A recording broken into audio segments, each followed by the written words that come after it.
এমন হায়াত আর আসবে না। প্রতিদিন যুবকও মারা যায়, বুড়াও মারা যায়, কোলের বাচ্চাও মারা। এই এখন আমি একজন ভাই আমার সাথে জড়ায় ধরে কাঁদছে ওখানে চান্দিনা, যে হুজুর আমার বাচ্চাটা আজকে জন্ম নিছে, আজকে আবার মারা গেছে।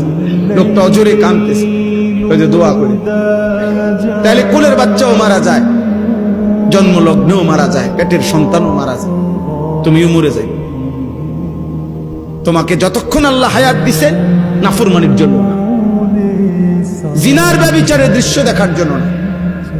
মুসলমানের সন্তান এত বড় অসভ্য হইও না।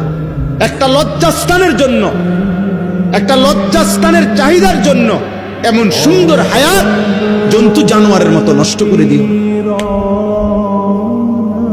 কুকুর বিড়ালের মতো নষ্ট করে দিও। কার জন্য চুল সাজাইছ, কার জন্য মোবাইল 24 ঘন্টা দেখো?